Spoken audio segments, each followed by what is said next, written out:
que bom ter você aqui no canal do Portal Revoluta. Esse é o programa Eu Que Fiz, um programa literário que tem trazido vários autores para falarem sobre suas obras de uma forma mais intimista. Bom, se você está vindo aqui pela primeira vez, eu te convido a se inscrever no canal e ativar o sininho, além de compartilhar esse vídeo para que mais amigos possam conhecer esse trabalho que o Portal Revoluta faz, tá bom? Esse é o 9º episódio do Eu Que Fiz. E nesse episódio, o convidado, ele é filho de retirantes pernambucanos, ele mora em São Paulo, é redator publicitário. Eu estou falando do Leandro Damasceno Leal. O Leandro lançou seu primeiro livro, que é Quem Vai Ficar com Morrissey, mas nesse episódio aqui, ele vai apresentar o Olho Roxo. A capa vai aparecer aqui ou aqui. Se você logo pensou em um soco bem dado no olho para que ele ficasse roxo, você acertou. O escritor parte dessa premissa aí para escrever uma história em que o narrador, que é o protagonista, vai em busca da sua história depois de levar um soco no olho e ficar com o olho roxo. Bom, eu não vou ficar falando, vou parar por aqui para não dar spoiler e vou deixar você com o 9º episódio do programa Eu Que Fiz, com o Leandro Damasceno Leal, falando do livro Olho Roxo.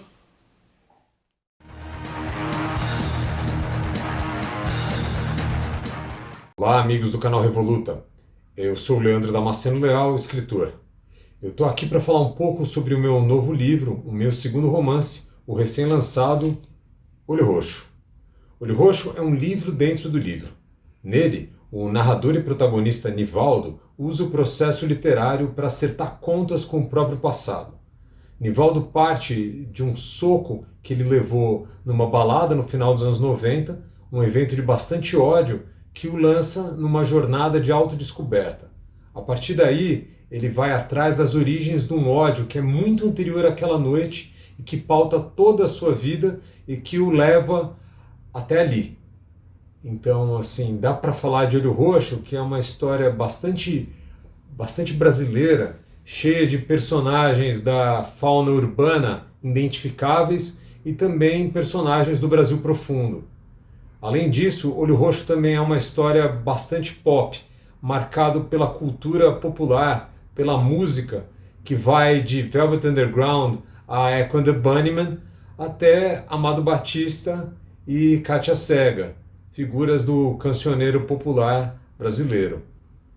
Olho Roxo é, antes de tudo, uma porrada.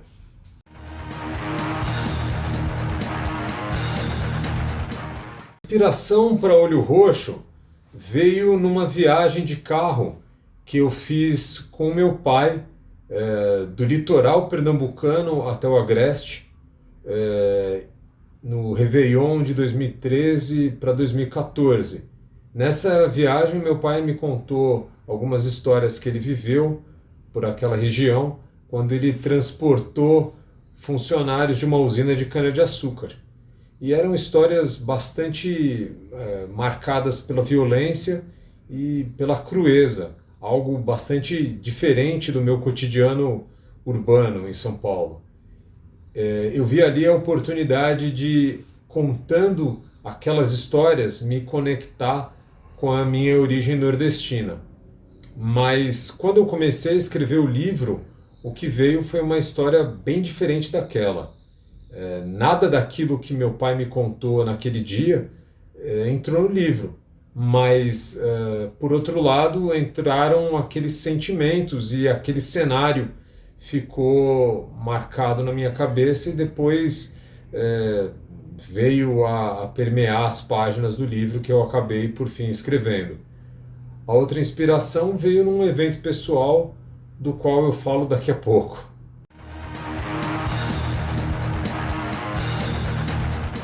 O primeiro livro, Quem Vai Ficar com Morrissey, é escrito com um narrador em terceira pessoa. Mas é uma terceira pessoa meio de mentirinha, porque aquele narrador em terceira pessoa não é o narrador clássico onisciente. Ele sabe das coisas na medida em que o protagonista sabe. Então é mais como se fosse uma câmera que acompanhasse os passos do protagonista, do Fernando. Ou seja, era quase um narrador em primeira pessoa usando os recursos da terceira ou vice-versa. O narrador em terceira usando os da primeira.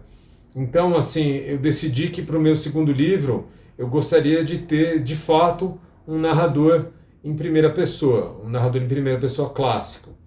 E por isso eu decidi que Nivaldo contaria a sua própria história.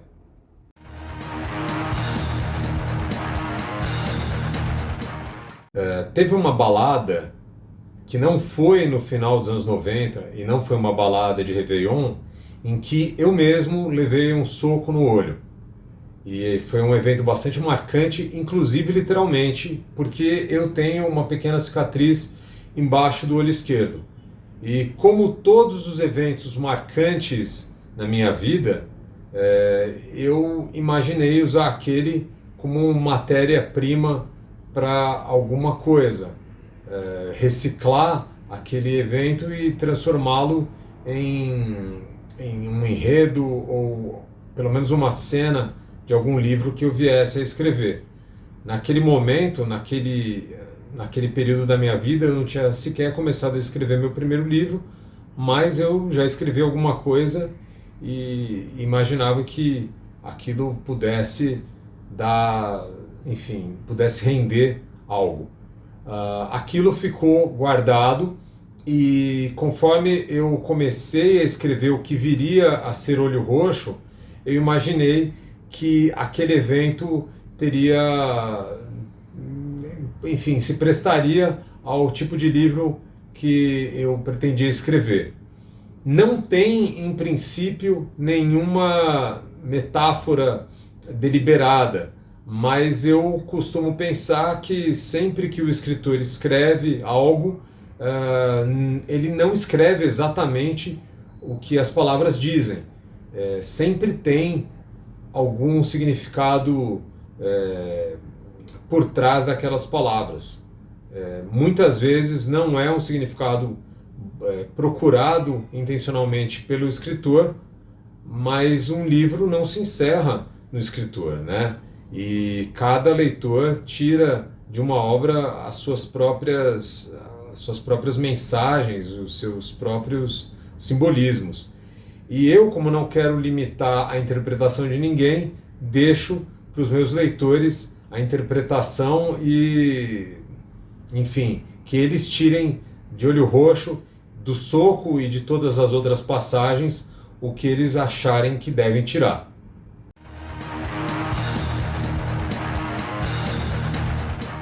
Para construir a viagem do Nivaldo ao seu passado, eu fiz uma viagem ao meu próprio passado. Nós temos mais ou menos a mesma idade, então as memórias que eu tenho a respeito dos anos 90 e dos anos 80, que são as décadas em que mais ou menos se ambienta a história, são as mesmas memórias que o Nivaldo tem. E além disso, além de recorrer às minhas vivências, também recorri às histórias que eu ouvi e sim, alguma pesquisa na internet, vídeos no YouTube, matérias. Sempre que eu queria saber como alguma coisa tinha acontecido, eu procurava ler a respeito daquilo. E também, claro, conversar com outras pessoas para ter, somar outras memórias às minhas próprias e tornar a reconstituição dos períodos mais rica.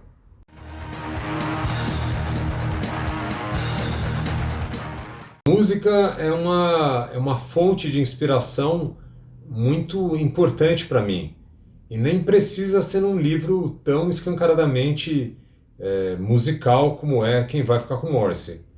Em Olho Roxo mesmo, a música desempenha um papel enorme. Assim, ora ela é personagem e ora ela é cenário.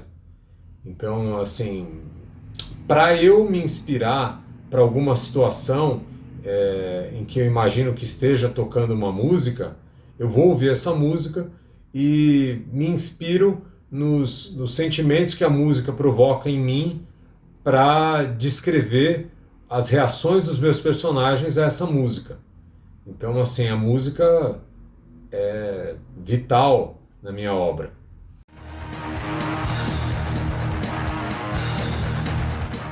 A ideia inicial de Olho Roxo, em algum momento entre o final de 2013 e o começo de 2014, nessa viagem que eu disse que eu fiz de carro do litoral pernambucano até o agreste do estado. Então foi mais ou menos ali pela zona da mata.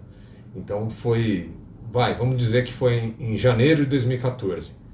E eu só vim a publicar Olho Roxo agora, em maio de 2021. Então foram mais de 7 anos.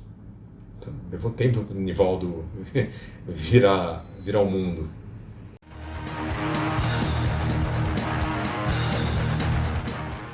Como eu disse, para escrever esse livro eu recorri muito às minhas memórias e às histórias que eu ouvi e que eu presenciei.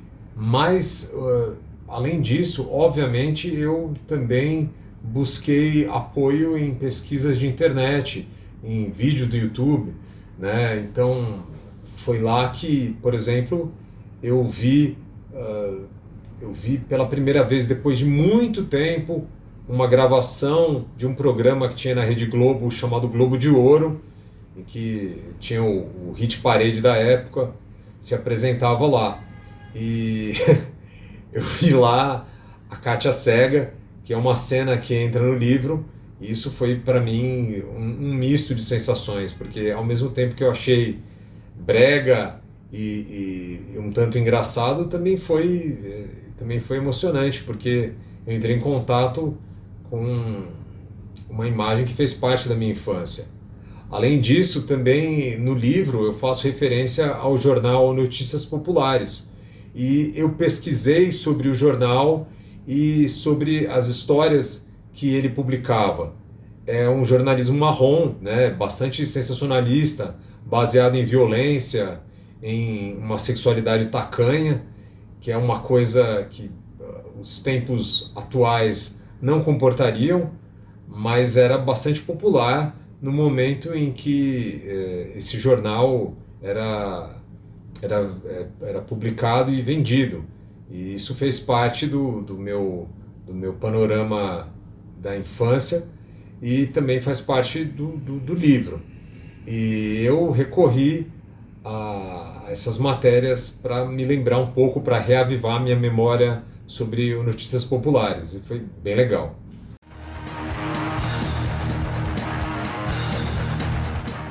Eu sempre desenhei, desde pequeno, antes mesmo de aprender a escrever, como todo mundo, né? Eu desenhava. É a primeira forma de expressão narrativa que qualquer um domina, assim como os homens das cavernas, antes de descobrirem ou inventarem a escrita, que já se expressavam pelas pinturas nas paredes das cavernas, enfim.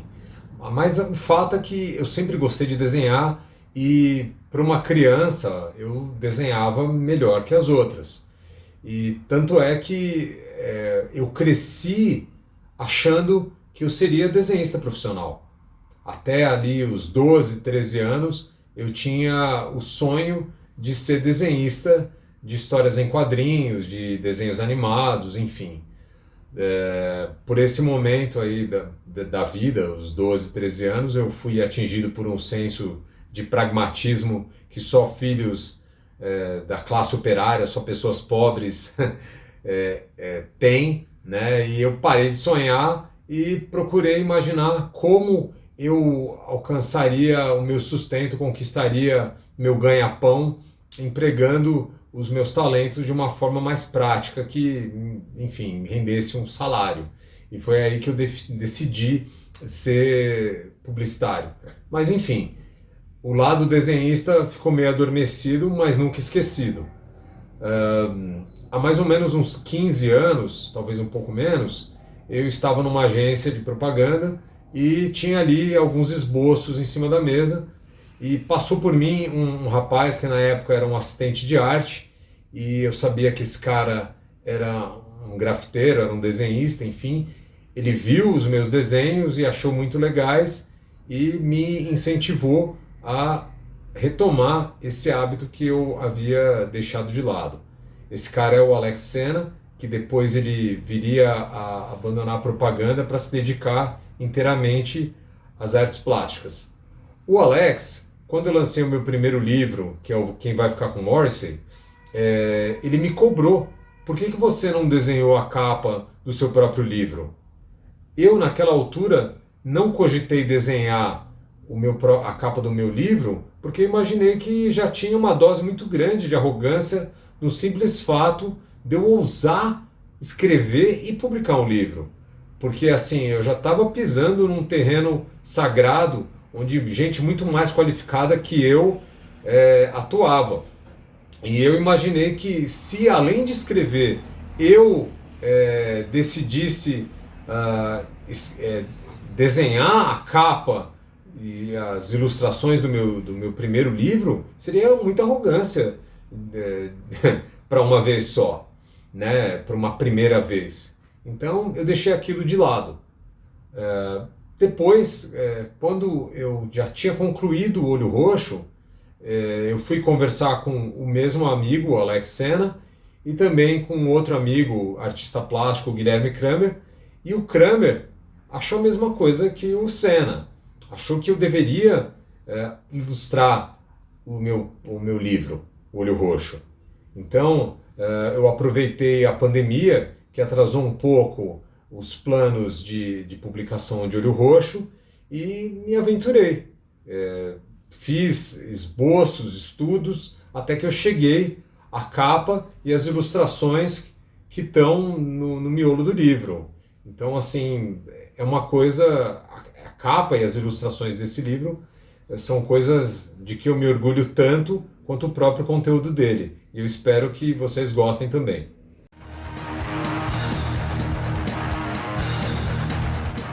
O contato com a literatura, ele se deu, em princípio, na minha casa. Embora os meus pais não fossem grandes leitores, não sejam grandes leitores até hoje, porque felizmente eles estão vivos, e eu não tivesse, enfim, uma grande biblioteca ao meu dispor, eles sempre nos incentivaram a ler, a mim e ao meu irmão. Então, eles sempre compravam muitos gibis, muitas revistas e livros infantos juvenis.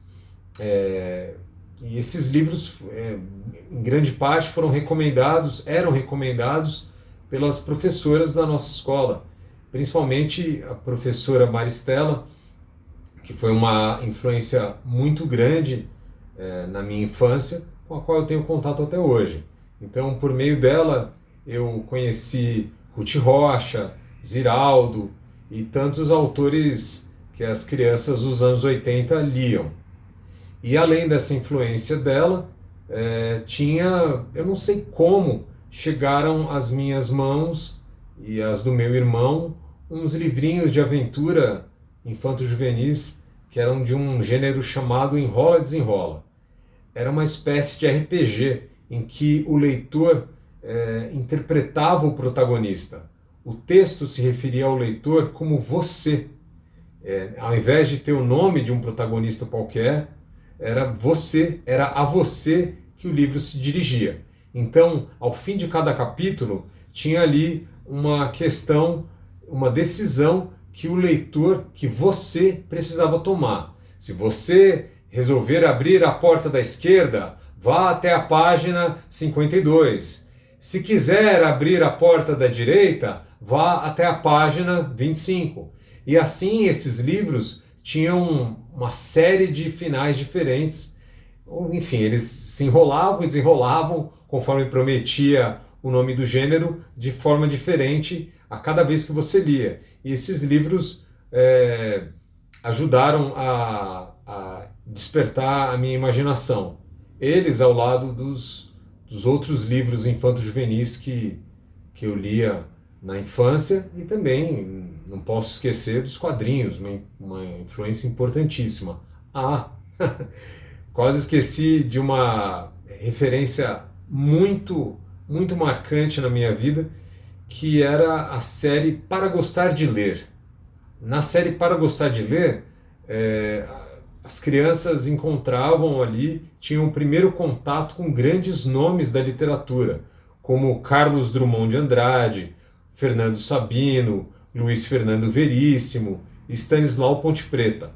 Eles escreviam ali uns textos que não necessariamente eram para crianças, mas eram mais acessíveis. E a partir dali começou a se formar uma geração de leitores mais criteriosos e exigentes. Então eu imagino que parte do meu gosto literário pela boa literatura surgiu também ali.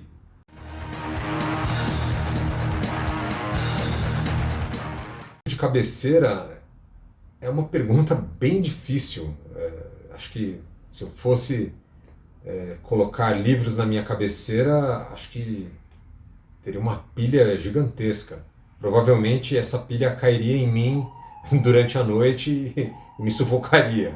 Mas bom, como eu não quero morrer sufocado no meio da noite, eu vou colocar apenas um, que é O Mundo Segundo Garp, de um escritor norte-americano chamado John Irving.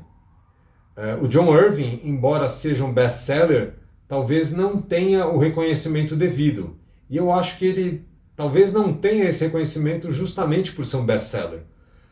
A gente costuma associar o excesso de vendas à baixa qualidade, e eu digo isso, né, com toda tranquilidade, porque é uma postura bastante arrogante que às vezes eu mesmo tenho, né? Quantas pessoas não torcem o nariz para um livro ao saber que ele é bem vendido? Mas enfim, no caso do John Irving, esse sucesso de vendas não compromete a qualidade. E O Mundo Segundo Garp foi um livro que eu li aos 17 anos, que trata da história do Garp, né, de que fala o título, que é um sujeito filho de uma produção independente de uma enfermeira norte-americana durante a Segunda Guerra. Essa mulher, à frente do seu tempo, resolve ter um filho sozinho e recorre para isso a um dos soldados que ela atendia no front. É um piloto de caça que está à beira da morte, ele está delirando, ele não tem consciência, mas ele consegue manter uma ereção. E é justamente, unicamente, o que a enfermeira precisa para botar em prática o seu plano.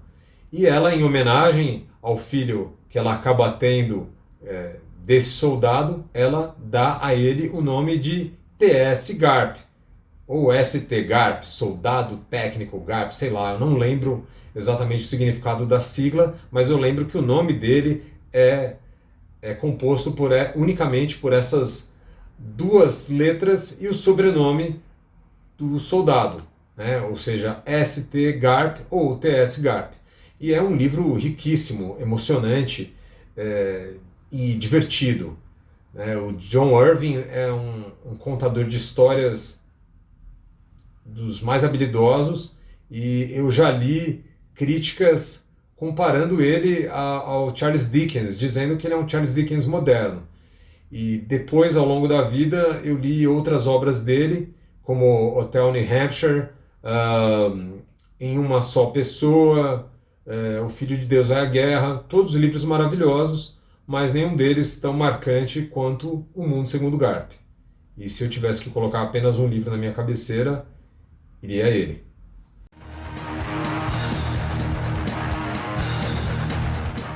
O calo literário. Bom, eu gosto de pensar que nenhum calo literário meu é definitivo. Muitos livros eu apenas não estou pronto para ler num determinado momento. Eu nunca desisti completamente de nenhum. Por exemplo, O Crime e Castigo, do Dostoiévski. Eu comprei o livro e só fui ler uns 5 anos depois.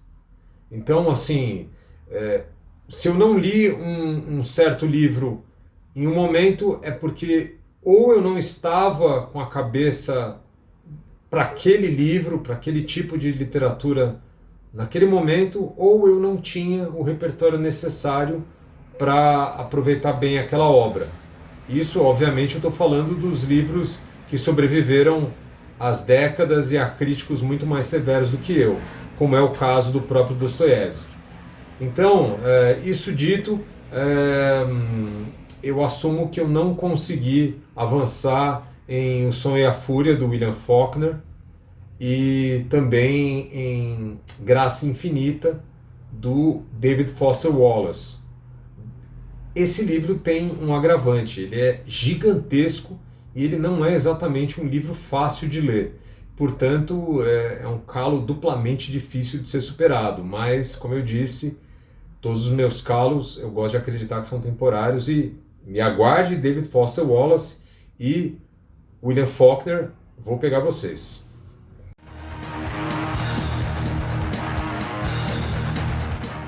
Minha mania literária. A minha mania literária, eu diria que é justamente uma ausência de mania. Enquanto muitas pessoas sublinham trechos preferidos de livros, eu tenho um certo pudor com relação a isso. Para mim, desde pequeno, os livros eram objetos sagrados. Eu achava que marcá-los era meio um ato de vandalismo. O máximo que eu faço é escrever meu nome na primeira página dos livros e a data em que eu comprei, para marcar ali algum momento da minha vida, e também para que as pessoas que eventualmente tenham pegado meus livros emprestados me lembrem de devolver.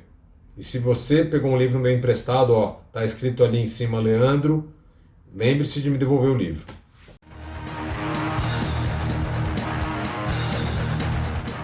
Minha dica de autor independente não é de um autor, é de uma autora. E não é de apenas uma autora, são 3 autoras. Primeiro eu gostaria de indicar Martina, da Vivian Hetzluch, que é uma história policial ambientada em São Paulo no começo dos anos 2000. Além do mistério de um crime a ser desvendado, tem também um contexto feminista bem interessante, aborda questões como relacionamentos abusivos e o papel da mulher no mercado de trabalho. E eu acho que é um livro interessante, bem escrito, que acho que é uma leitura que vale a pena. Além disso, Descanso, de Rafaela Rieira, que foi justamente a minha última leitura. Também é a estreia literária da Rafaela. Descanso é uma distopia. Numa realidade paralela, os velhos aqui no Brasil têm direito, a partir dos 60 anos, a requerer o descanso, que nada mais é do que a eutanásia, uma morte assistida pelo Estado. Então, muitos recorrem a isso por solidão, ou por doença, enfim, por terem perdido o sentido da vida. Descanso é narrado por várias vozes diferentes, uma a cada capítulo. E em cada um desses capítulos você encontra a história de uma pessoa ou que pediu descanso, ou que tem alguém da sua família que pediu o descanso. É um livro bem interessante, uma bela estreia da Rafaela Rieira. E, por fim, eu gostaria de indicar um livro chamado Firmina, da Renata Pi. Firmina é um livro bem fininho, é uma novela do que a gente pode chamar de realismo fantástico, mas é um realismo fantástico à brasileira, a moda do Dias Gomes, o autor de novelas responsável por Roque Santeiro, Saramandá e O Bem Amado. Então, assim, em Firmina, nessa pequena cidade fictícia, ninguém morre, simplesmente desaparece. E os capítulos de Firmina também, cada um deles conta a história de um dos personagens dessa cidade. E uma história mais interessante que a outra. É um livro também muito, muito bacana, muito bem escrito, e é delicado desde a capa, que infelizmente eu não achei aqui no meio dos meus livros para mostrar para vocês, mas eu recomendo muito Firmina, procurem, é um ótimo livro. E aí, curtiu as explicações do Leandro sobre o livro? Curioso, né? Essa história do protagonista visitar o seu passado a partir de um soco no olho para poder entender o porquê ele é como é atualmente, né? Na vida dele.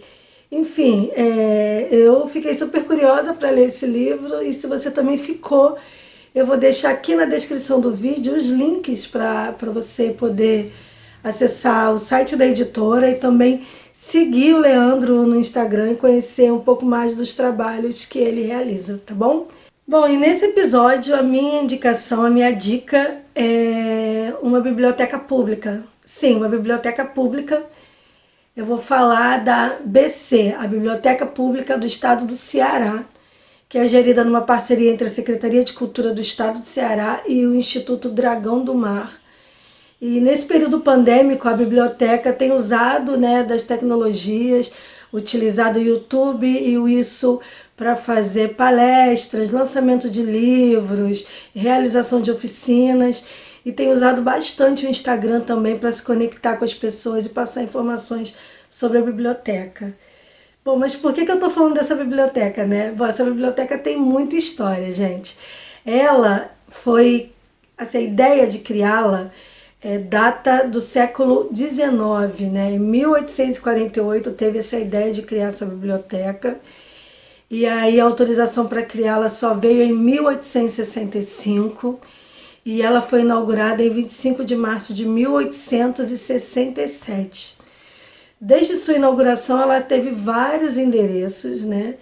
E aí somente 108 anos depois da sua inauguração, em 1975, ela ganhou um prédio próprio, né? Ganhou uma sede própria e aí começou a funcionar ali. E entre 2015 e 2019 ela teve que passar por uma reforma estrutural e também para poder modernizar o prédio, né? E aí ela ficou funcionando temporariamente com parte do acervo num dos galpões da estação ferroviária João Felipe, né? No seu início ela só tinha 1.730 obras, né? Todas trazidas da Europa. O governo estadual comprou só 614 obras e o restante foi doação de pessoas físicas que doaram exemplares para essa biblioteca, né? E agora ela reabriu em 2021 num prédio que é integrado com o Centro Dragão do Mar de Arte e Cultura. E aí é um grande complexo, né? Compondo com os outros equipamentos culturais que tem nesse mesmo prédio, é um grande complexo cultural do estado do Ceará. E ela também atua como uma rede integrada para bibliotecas, né? Municipais e comunitárias. Então é um mega trabalho que é feito. Hoje a biblioteca conta com um acervo com mais de 100 mil livros, ou seja, começou com 1.700 e hoje tem mais de 100 mil livros. Em 1975, quando ela ganhou a sede própria, foi inaugurado o setor de obras raras, que é um setor super importante da biblioteca. E tem lá no Instagram, eles fizeram uma postagem falando um pouco sobre esse setor de obras raras, né? O espaço físico é um convite às diversas formas de ter contato com o livro, com a literatura e com a leitura. Tem muitas oficinas e atividades culturais, além da pessoa poder alugar livros, né? Pegar emprestado livros na biblioteca, né? Quem é da região, podem assistir filmes, acessar a internet. Então é uma biblioteca muito bacana, né? Dá vontade de correr para lá para conhecer. Eu espero um dia poder visitar o Ceará e conhecer essa biblioteca, conhecer essa iniciativa super bacana, né? E queria agradecer ao Márcio Snow, que foi quem deu essa dica, porque ele já deu uma oficina lá e comentou comigo sobre essa biblioteca. Eu fiquei curiosa, fui ler a respeito, fui ver o site, o Instagram, e eu vou deixar aqui na tela o site da biblioteca, mas lá no link, lá na descrição do vídeo, eu vou deixar o link do Instagram e do Linktree. No Linktree tem todas as atividades, eles estão sempre atualizando com o que está acontecendo na biblioteca. Então é uma forma legal, assim, durante esse período pandêmico, você pode acompanhar virtualmente tudo o que acontece. Isso é legal porque abrange não só o Ceará, né, não só quem está lá próximo, mas o Brasil inteiro e, quiçá, pessoas que estão em outros lugares do mundo, né? E se você for visitar o Ceará um dia, separa aí na sua agenda um pedacinho do dia para pelo menos passar por lá e para conhecer a BC, que é a Biblioteca Pública do Estado do Ceará, e se encantar aí com esse carinho que é ter um prédio próprio para poder trabalhar com leitura e literatura. É muito empolgante saber, né, que tem gente comprometida em deixar um espaço aberto aí de muito diálogo com a literatura. E se você tem dica de alguma iniciativa que promova a leitura, a literatura, o livro, me manda um e-mail aqui, ó, no euquefiz@revoluta.com, e quem sabe a sua dica venha parar aqui num dos episódios do Eu Que Fiz, tá bom? Quero agradecer a todo mundo que chegou ao final do vídeo, você que ficou aqui até agora. Se você ainda não se inscreveu, se inscreva no canal, mande lá no grupo do WhatsApp o link do canal para que mais pessoas conheçam o trabalho do Portal Revoluta e o programa Eu Que Fiz, tá bom? E como eu sempre digo, só a arte salva, e se dê esse prazer, né, essa oportunidade de abrir um livro e conhecer outros universos e outros mundos, tá bom? Um beijo grande, até o próximo episódio e tchau!